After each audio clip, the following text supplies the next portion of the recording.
questioning their sexuality, and who, you know, will come and ask very oblique questions in order to try and sort of get an answer. That gives me great sort of enjoyment when that happens, and I have lots of things in my office and outside my door to make sure that people feel that they can come and ask any sort of question whatsoever. As part of that, we talk a lot about identity, and I teach them how to actually develop their social work identity. So identity is a very important and crucial part for all of us. We have multiple identities, including our gender identity. And if we sort of try and corral gender identity as being something very separate and, you know, way more important than any other part of our identities, then I think what we do is we end up sort of pushing what could be a much more mutative way of operating to being sort of on the edge. And what we want to do is bring what's on the edge in so that we can then actually work in a very different way. Misinformation doesn't allow us to do that, because what it does is it isolates people, and, you know, I can't really ask that question because, you know, I might not have the right answer. I think that it's really important for us to be clear about how we work together.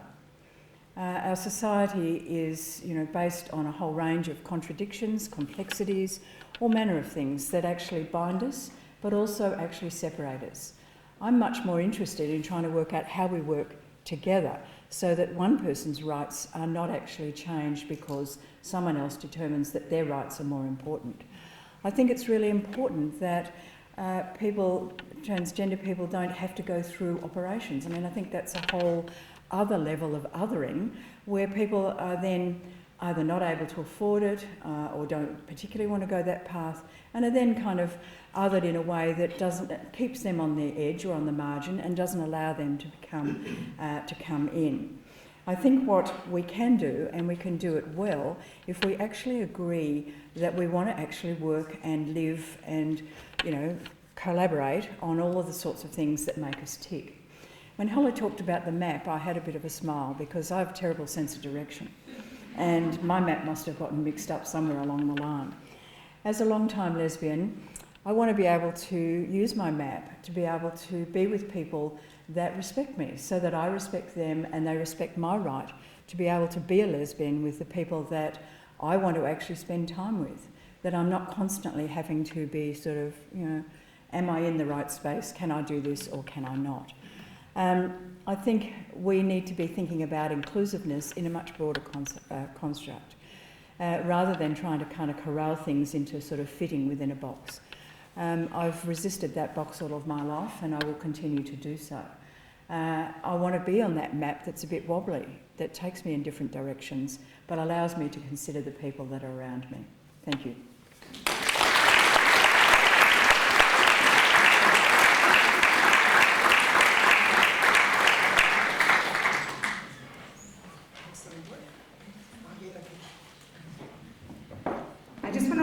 People that if you want to ask questions, you need to email them, and we don't have the email address up anymore, so if you haven't taken it down, it's event@gmail.com. Thank you.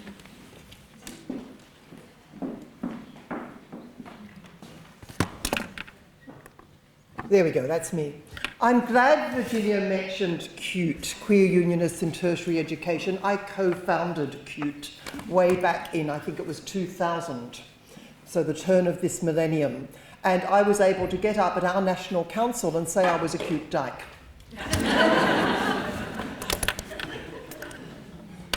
I'm going to take this in a slightly different direction. I want to talk a little bit about process, and I'm really pleased to see the respectful engagement in this room this evening, whatever your views about what we have to say may be. Upstairs in the toilet, in the women's toilets, there was a poster on the door saying, respect means standing up for each other, means calling out bad behaviour. And there's been a lot of bad behaviour directing against women who want sex-based rights. I have never heard a feminist defending sex-based rights who has wanted to destroy transgender people, who has wanted to prohibit transgender people from living as they wish to be in the world. I absolutely do not want to deny people.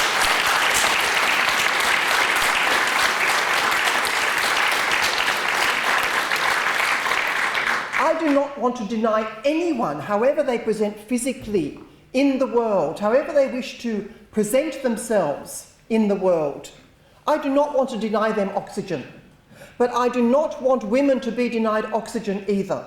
And as Virginia said, we should not be upholding the rights of some at the expense of the rights of others. As women, when we speak up for our rights, we have a long history and a long memory of being vilified, of being attacked, of being humiliated, of being ridiculed, of being physically attacked, and of being silenced. And guess what? It's happening again over this debate.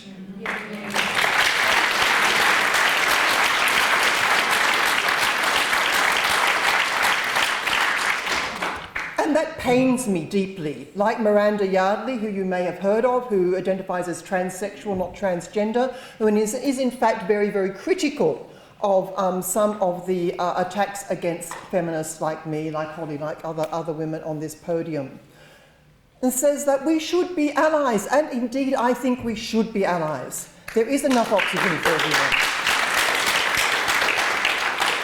But let's get real, people. We are a sexed species. This is not a matter of feeling or of opinion or of, wanting to hurt other people. It is a biological reality. Now, that biological reality has social consequences for us as women, because unfortunately we also live in a society where gender is a social marker, and it means that women are actually inferiorised by that social marker and risk all sorts of discriminations and violence because of it. But the biology of our sex also has quite significant implications. And I'm not just talking about reproduction. You heard from Hayden about sport. And I am not seeing, for example, a whole bunch of transgender women running to compete in rhythmic gymnastics because they probably lose. Our biology does mean things, and it may be about the way we trained and so on, and I'm perfectly prepared to acknowledge that. But if you look at how rhythmic gymnasts are chosen, they're petite, they're extremely supple and so on. So there are certain morphological characteristics, as I would say in French, certain physical characteristics that tend to predispose people to do better in some things than others. And that's just a fact of life, whether you're male or female. There are other health consequences. Very few women are haemophiliacs. It happens, but it's extremely rare. Very few men get breast cancer, and I'm talking men, and I'm talking biological males and females. And no matter what hormones you take, no matter what surgery you have, no matter how you identify and present in the world, your DNA does not change. There are certain sex-related health consequences of being male or female. And sometimes there are specific health consequences. If you have 1X, for example, you have Turner syndrome as a female, and that has quite serious health consequences for you for the rest of your life. So there are certain sexed predispositions to have certain health things and not other health things. So if we disappear those predispositions, how is the medical profession supposed to engage with us as sexed species? Now, I don't think sex should be a mark of social distinction. That's another question. I mean, I'm interdisciplinary. We're talking about our disciplines. But if I were to give myself a primary home, it would probably be political science. So I'm actually quite interested in the politics of this debate. We live in a democracy. We live in a place with the government, whatever we think of our current government, and I don't think very highly of it myself, but whatever we think of our current government, federal or state, for that matter, but whatever we think of our current government, that government does like to go around the world talking about freedom, democracy, and the rule of law and human rights. In a country that espouses democracy, we should also be espousing lively and respectful debate. What is happening with this law is that the debate is being shut down. The Attorney General is not listening to opposing points of view and their rationale, so that not everybody is being consulted when these laws are being put forward. And I am sure, maybe not 100%, but close to 100% sure that there are a lot of people with very good intentions and very good will who don't want transgender people to feel marginalised or vilified or discriminated against. But at the same time, why should transgender rights be again and again and again at the expense of biological female women's rights? Because that is what always happens to us.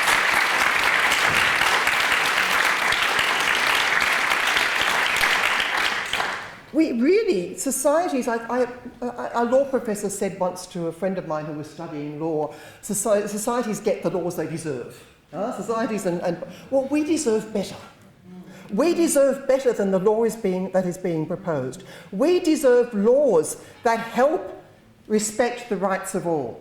And there's one last thing I would like to mention, and it's a little bit controversial. I could talk about transgendering children, but that's a whole other area, and I won't go there today. But, I know that the American Association of Paediatrics has expressed very strong views about that, and I do recommend you to read what they have to say.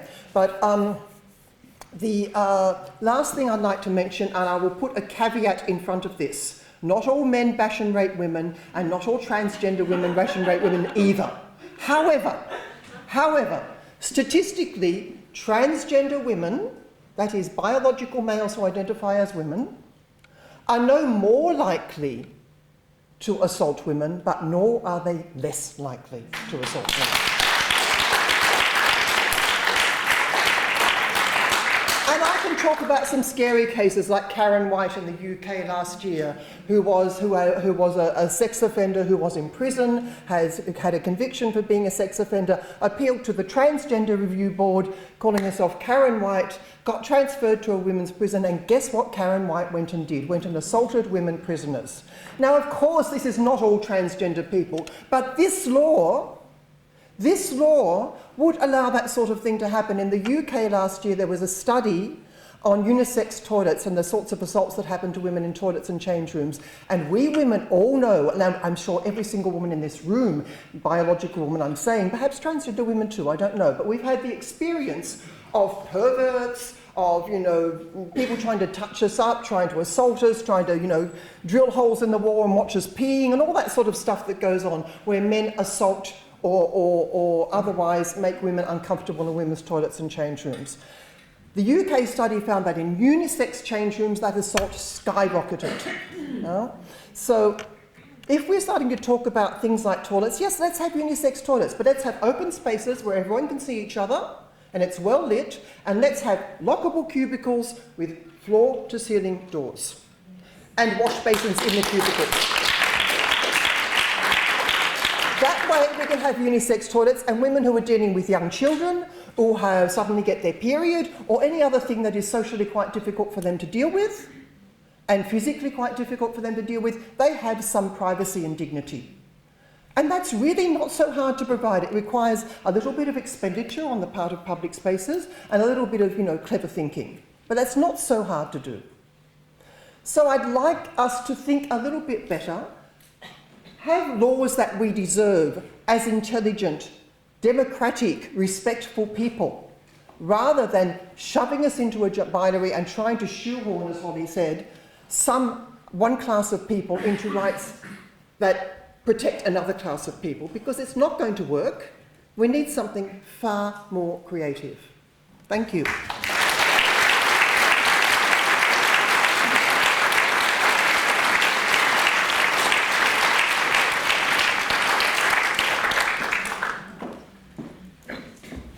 Thanks to all of our speakers.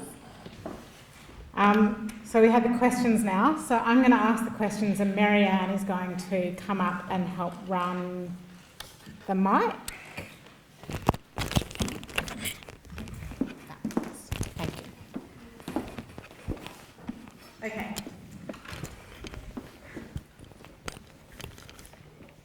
So I'm going to start with, some people have given their names and some people have not given their names, so I'm just going to do it like not say the name of the questioner. So a question regarding trans men in women's spaces, and I think that this one's directed first to Holly. And there's kind of two questions in this. So if you believe that sex determines gender, how would you make women safer in gendered spaces where there are trans men? So I see two questions in that. Sex determines gender, and how would you make women safer than trans men? I don't. Sex doesn't determine gender. I don't think in anything I don't think anything I said in my sex determines gender. I think there's a disagreement about what the correct conception of gender is between different sorts So that's certainly not something I said. This question about trans men is often presented by the other side as a kind of gotcha. If you can't tell the difference between a trans man and a non-trans man, you might be kicking out the wrong person, so let's just include everyone so we don't wrongly exclude a female person. And I think what we're arguing for is having laws and norms that people of each sex respect in a way that female people are able to keep themselves safe. So no one's talking about policing on the basis of appearance or like keeping anyone out at the doors. What we're talking about is what sorts of spaces people should be self-including into, and we're arguing that there should be some female-only spaces, and it's about being female and having been socialised as female. It's not about what we look like.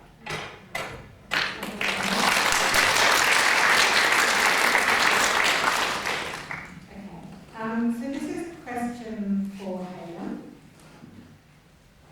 If we are preserving a space for women to compete in elite sport fairly, that excludes transgender women on the basis of a biological advantage, should we also be excluding non-transgender women, biological women, that have significant biological advantages in other areas for reasons such as height or hormones?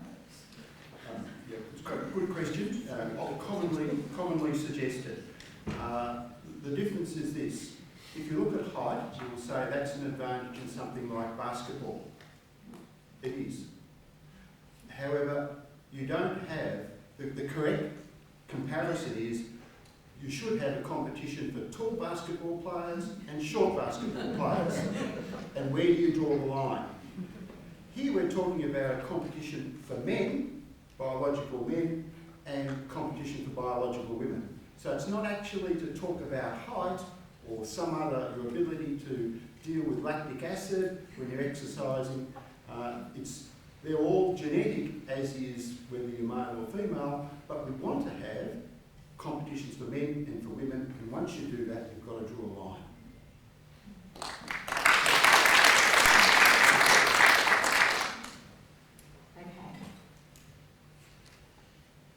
This is a general one, but maybe I'll direct this to Bronwyn. I reject gender as oppressive. I do, but this is from the question. And I don't believe I have a gender. But I'm already finding access to some things as being determined by gender. Some university forms and job applications ask for my gender. And there is no option to say, I don't believe I have a gender and I only have a biological sex. What happens to women like me as access to more things becomes determined by gender? Could I be excluded from women's services, positions and facilities because I don't identify as anything? That's a really good question. Is that sort of, hang on, let me turn myself on here. What we're doing or not. Okay, can you hear me? All right. That's a good question.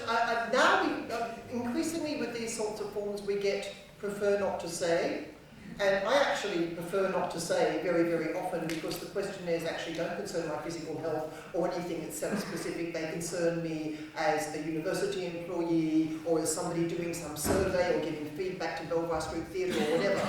But I think prefer not to say is, a good option, but I'm actually very irritated by the fact that sex has been replaced by gender, and I'm with Holly on this one. Sex does not determine gender. A patriarchal society determines gender. I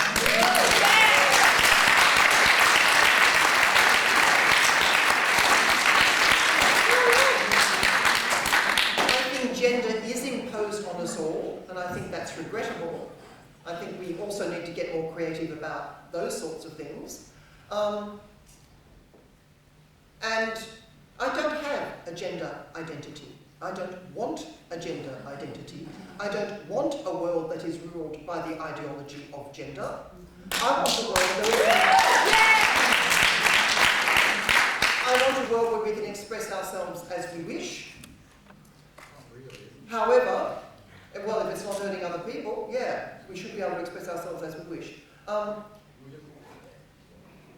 But the question was, am I going to be excluded from certain services for women if I say I don't have a gender or I don't want to have a gender? That's a really good question.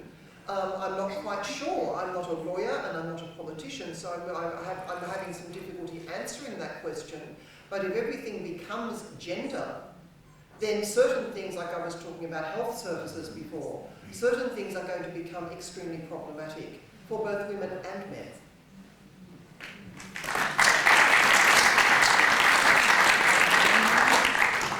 So this question from Virginia, you spoke about the specificity of sex-based health issues for men and women. But what about intersex issues and chromosomal abnormalities? The question asserts we are not medically divided into XY and XX.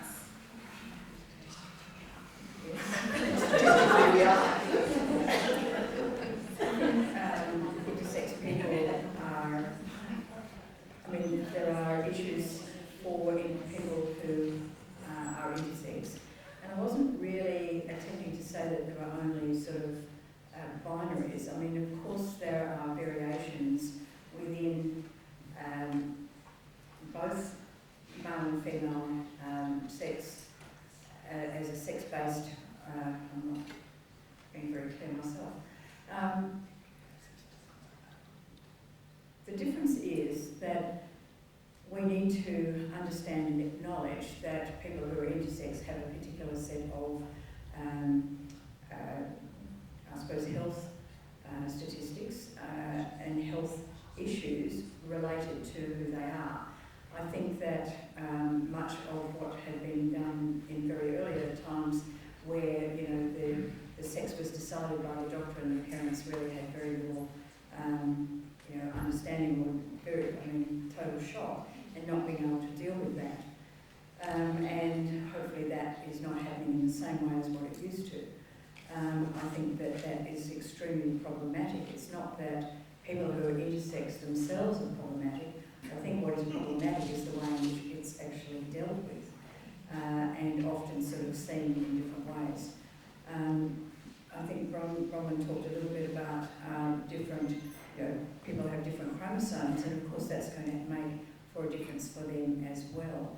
Those things don't need to be this kind of overriding or overarching part of who a person is. I think people can still determine who they are based on what those kind of chromosomal or DNA types of issues that they may have been born with. I don't think it necessarily needs to be something that divides us. It is a reality for people, and we need to understand what that reality is for the person concerned, rather than creating and making all sorts of other ways of trying to categorise or put people in a particular box.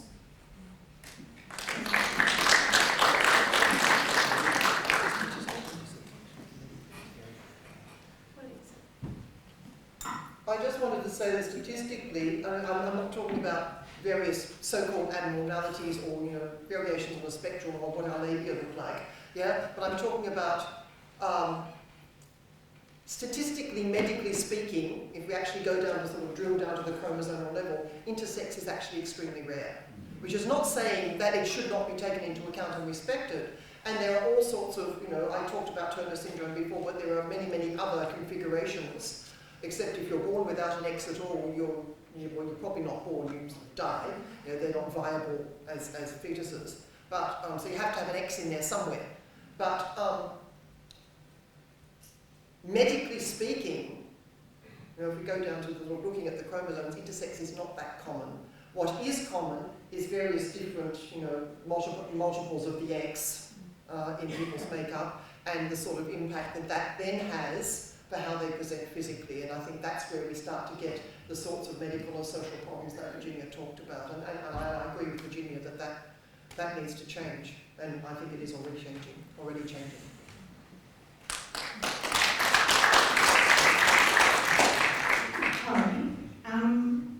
If sex can be self-declared without surgery or hormones, will there be negative impacts on biological females? Will there be mental health impacts? Mental health impacts? So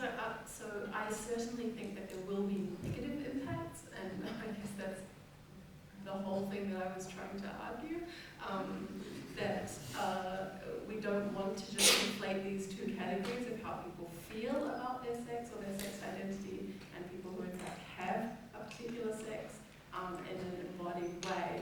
And I guess there's a range of things that we've talked about and that come up in the wider discussion about impacts on female single-sex spaces that involve vulnerability or partial nudity or sleeping or other kinds of intimacy, sports involving fairness. So there's this whole kind of range of single-sex spaces, and I think those things are at risk if we conflate this thing, gender identity, with this thing, sex. They're two different things.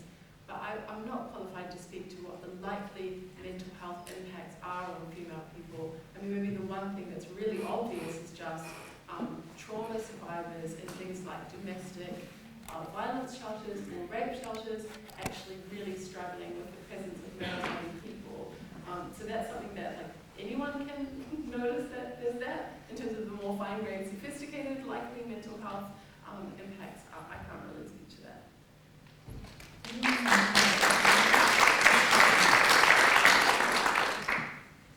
Okay, a sport question. Hayden, are there transgender people identifying as men pushing to compete competitively with men in sports? If not, why is this the case?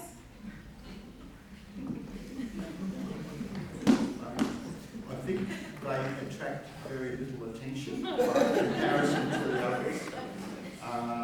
And there will be, and they do want to play sport. But it tends to be more at a social level, and they're not competitive. Why aren't they competitive? Why are they not competitive? Because they haven't had the testosterone through their lives to build the frame. Sorry, Hayden, what about the ones that are competitive though? For example, Chris Mosier is a trans man who represents the USA in biathlon, or duathlon, for example. There's also recently been another trans male athlete who is the Asian bantamweight boxing champion. So there are some examples.